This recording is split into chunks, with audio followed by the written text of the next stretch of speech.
Maulaya salli wa sallim daiman abada ala habibika khairil khalqi kullihim.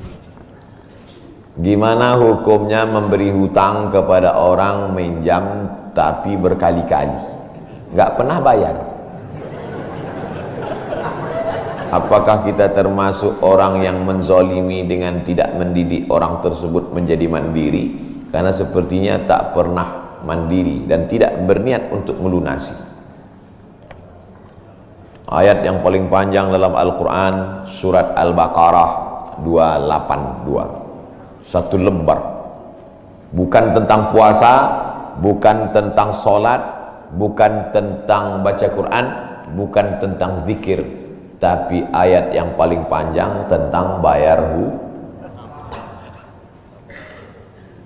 Sholatnya banyak, puasanya banyak, zikirnya banyak, baca Qurannya khatam, tapi kalau bayar utang tak dibayar, di akhirat kau akan cari dia.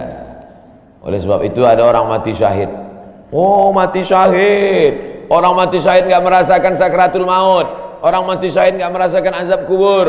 Orang mati syahid tidak merasakan hisab. Orang mati syahid langsung masuk surga. Ilat dain, kecuali hutang.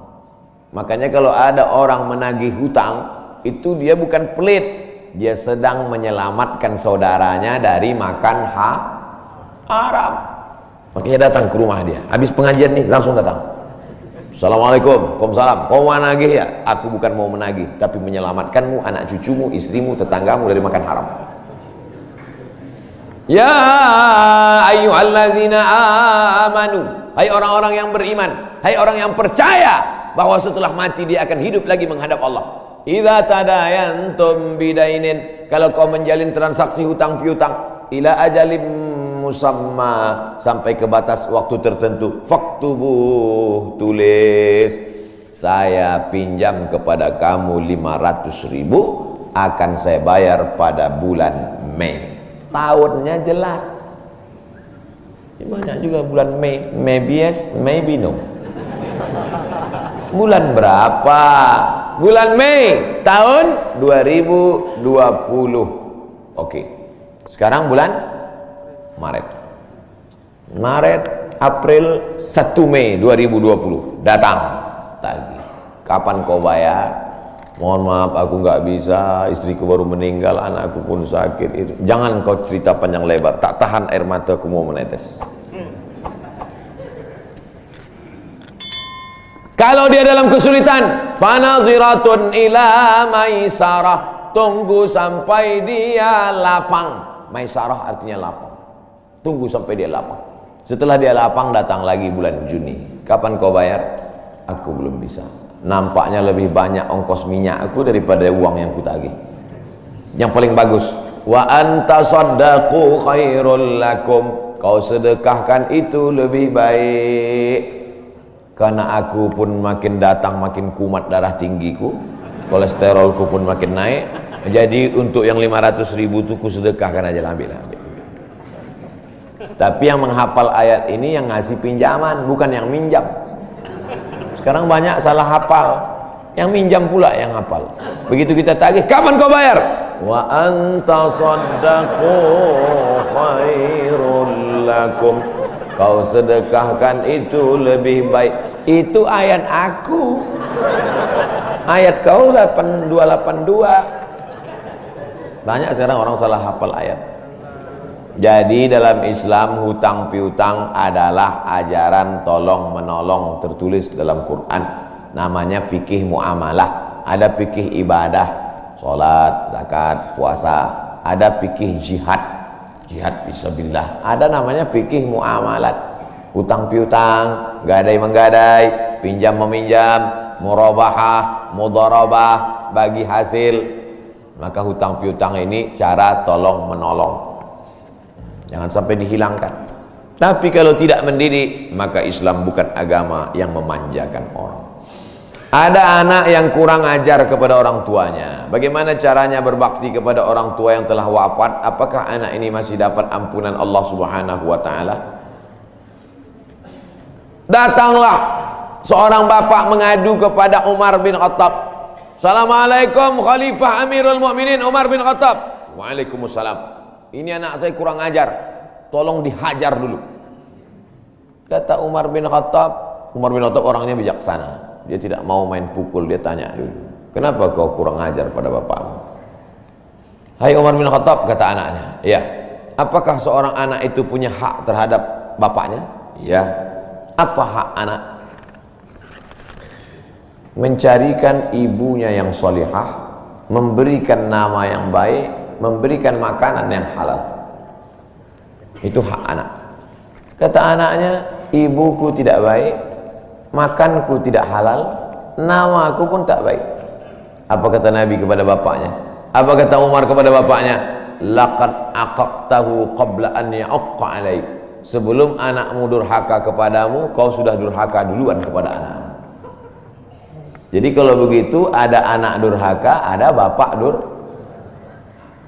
ini jangan sampai anak bapak tahu. Nanti dia pulang, anak durhaka kok. Dia senyum, kau bapak durhaka. Ibunya tak baik, namanya tak baik, makannya tak baik. Kasih dia nama yang baik, kasih dia makan yang halal. Kadang-kadang kenapa otaknya tak lurus? Karena makannya tak halal. Dikasih dia makan riswah, makan sogok, makan haram. Kenapa kau kasih makan haram? Gimana lah Pak Ustadz, yang haramnya aja pun payah. Astagfirullah. Allah sediakan alam semesta begitu banyak yang halal. Kenapa kau kasih dia makan haram? Jangan pernah kasih anak makan haram. Pesan kakek saya, datuk saya, kalau bahasa kampungnya grandfather.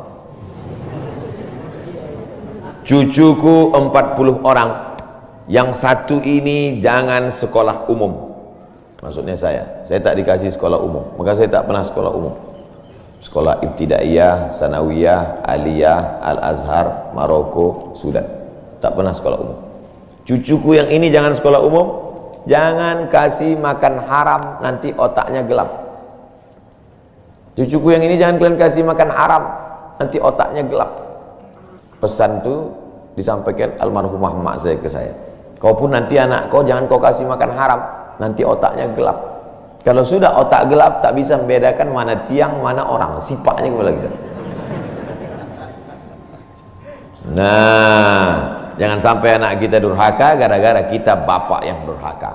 Kalau anak sudah durhaka, meninggal orang tuanya, setelah itu dia bertobat, bagaimana cara minta ampunnya? Maka dia bersedekah. Mana dalilnya? Seorang sahabat datang menjumpai Nabi. Ummi matat, ibu saya sudah meninggal. Afa atasaddaqu anha? Kalau saya bersedekah, apakah pahalanya sampai kepada almarhumah ibu saya? Kata Nabi, tasaddaq, bersedekahlah, sedekahmu sampai.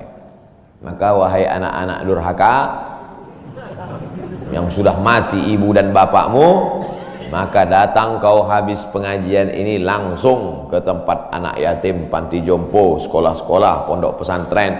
Tanya Pak Kiai, Pak Kiai, apa yang kurang di pesantren ini? WC. Karena pesantren santrinya 1000, WC-nya 2. Bayangkan panjang antriannya. Berapa yang keluar dalam celana? Saya bangunkan WC, pahalanya mengalir untuk almarhumah. Maka pagi, petang, siang, malam mengalir pahalanya. Sedekah. Ayu sedekatu afdal? Apa sedekah yang paling afdal? Saqiyul ma', memberi air minum. Sedekah yang paling afdal, kasih air minum. Saya ceramah di Banjarmasin, di depan rumah seorang pejabat. Itu ada kulkas, tapi nggak sampai beku, freezer. Setiap dipencet keluar air dingin. Gelasnya dikasih pakai rantai besi, takut dilarikan tukang ambil aluminium. Buat wakaf untuk almarhumah. Nah, itu bagus kan. Saya ceramah di Malaysia, di pintu masjid itu ada kotak box. Kalau kita ambil satu botol, keluar botol baru. Ambil satu botol, keluar botol baru. Wakaf untuk, itu bagus, sedekah. Nah, jangan sedekah teh botol, nanti dia kena diabetes. Air putih ini bagus, mengalir. Sedekah sumur bor, pergi ke masjid, putar keran nggak ada air. Tanya pengurus masjid, Pak pengurus, ya mana sumur bor? Nggak ada, saya buatkan. Langsung bunyi. Itu berarti cash itu. Begitu cara berbakti pada orang tua dengan sodakoh. Tapi Pak Ustadz, saya jangankan sodakoh, makan saya pun Senin Kamis Pak Ustadz doa, Allahumma fir lahu warhamhu wa'afihi wa'fu anhu. Bangun tengah malam, Rabbi firli wali walidayya warhamhuma kama rabbayani shaghira. Apa itu bid'ah? Bid'ah membuat sesuatu yang tidak dibuat oleh Nabi Muhammad SAW. Tidak ada dalilnya dari 3 aspek: qauli, fi'li, takriri. Perbuatan yang tidak ada dalilnya bid'ah. Jangan dikatakan perbuatan yang tidak dibuat Nabi bid'ah. Perbuatan yang tak ada dalilnya bid'ah. Karena kalau dikatakan yang tidak dibuat Nabi bid'ah, Nabi tidak pernah pakai peci. Tunjukkan saya mana hadis Nabi pakai peci. Berarti peci ini bid'ah. Nabi mimbarnya tangganya dari depan. Ini masjid tangganya dari belakang. Berarti mimbar ini bid'ah. Mimbar Nabi tangganya dari depan, 3 lantai, 1, 2, 3. Jadi yang dimaksud dengan bid'ah perbuatan yang tidak ada dalilnya. Misalnya jam 12 siang ada bapak-bapak di panas terik tegak menghadap matahari. Pak, bapak ngapain? Aku mengagungkan Allah di bulan Rajab. Bid'ah itu, karena tidak ada dalilnya sama sekali. Tapi selama ada dalilnya, tidak boleh kita katakan orang itu melakukan perbuatan bid'ah. Malam Jumat baca Yasin, kumpul 10 orang baca Yasin. Yasin wal Qur'anil Hakim innaka laminal mursalin. Bid'ah. Loh, coba lihat dalilnya. Yang dibacanya itu Quran apa Quran? Quran. Baca Quran apa pahala? Yasin itu Quran atau enggak Quran? Quran. Man qara'a Yasin fi lailatin, siapa yang baca Yasin suatu malam, asbaha maghfuran lah, subuhnya sudah diampuni dosanya. Mestinya baca Quran itu semua, tapi karena dia enggak sanggup semua, dia pilih hati Quran. Hati Quran itu Yasin. Sentuhlah dia tepat di hatinya, dia akan jadi milikmu untuk selamanya. Makanya orang sebelum ngapal Quran semua, yang dihafal hatinya dulu. Itu sebelum ngapal Quran, yang dihafal hatinya dulu. Apa hati Quran? Ya Yasin. Tapi jangan hatinya aja seumur hidup, yang lain juga. Nah, jadi jangan salahkan orang baca Yasin. Baca Yasin bid'ah. Loh, Yasin kan Quran. Baca Yasin malam Jumat nggak masalah. Seumur hidup baca Yasin masalah. Karena banyak surat yang lain. Baca juga Al-Fatihah, Al-Baqarah, Al-Nisa, Ali Imran, An-Nisa, Al-Maidah, Al-An'am. Nah, jadi mudah. Perbuatan tidak ada dalilnya bid'ah. Selama ada dalilnya tidak bid'ah. Ustadz, kiat-kiat apa yang kami lakukan sebagai guru kepada anak didik kami sebelum dan sesudah mengajar agar ilmu mudah dimengerti? SDIT Al-Farabi. Aristoteles, Socrates, Thales, Demokritos itu adalah pemikir-pemikir dari Greek, Yunani kuno. Pada masa abad kedua datang seorang khalifah bernama Abu Ja'far Al-Mansur. Semua buku-buku dari Yunani diterjemahkan. Nama lembaganya Dar Al-Hikmah, Dar Rumah Hikmah Ilmu Pengetahuan. Dibuatlah Dar Al-Hikmah, Rumah Ilmu Pengetahuan. Diterjemahkanlah dari bahasa Yunani ke dalam bahasa Arab. Akhirnya orang Islam pun jadi dokter, Avicenna. Karena orang barat payah menyebut Ibnu Sina. Averroes, Ibnu Rus. Tapi ada seorang yang bergelar the second teacher. First teacher Aristoteles, second teacher Al-Farabi. Ternyata Al-Farabi ini bukan dari Arab, tapi dari Pomalaa. SDIT Al-Farabi. Ini supaya wali murid tahu, anak ibu di mana? SDIT Al-Farabi. Al-Farabi itu artinya apa? Ya SDIT. Al-Farabi itu di barat dia diberi gelar the second teacher. Guru pertama Aristoteles, guru kedua adalah Al-Farabi, saking cerdasnya. Artinya apa? Dia tidak hanya diakui dalam Islam tapi juga di luar Islam.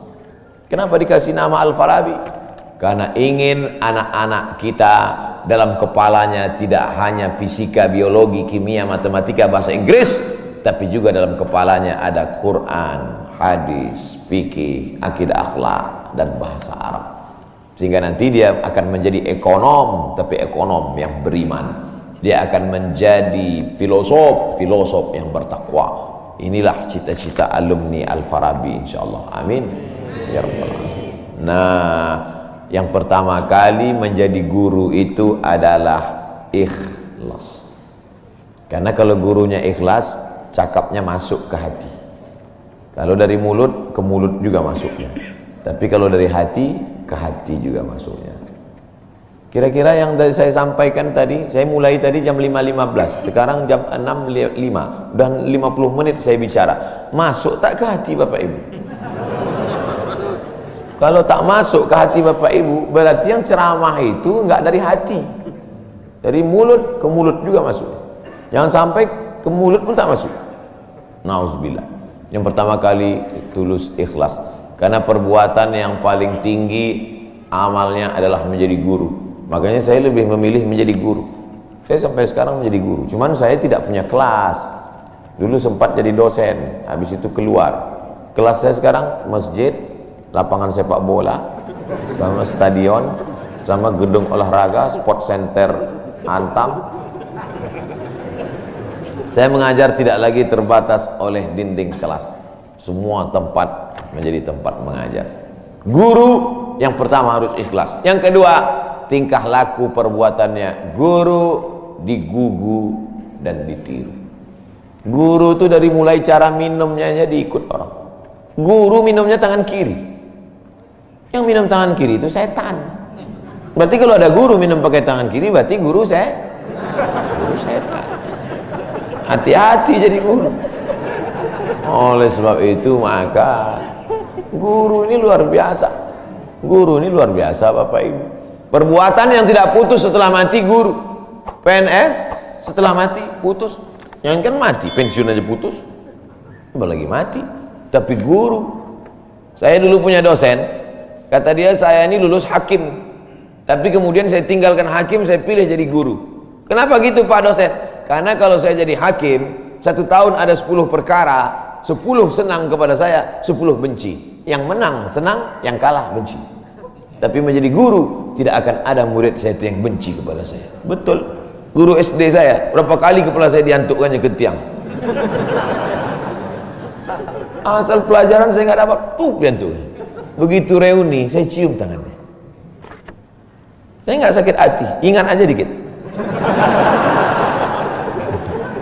Datang saya belikan hadiah, saya cium tangannya, meleleh air mata saya. Betul, menjadi guru itu adalah nikmat. Maka saya pilih jadi guru. Guru nggak ada pensiunnya.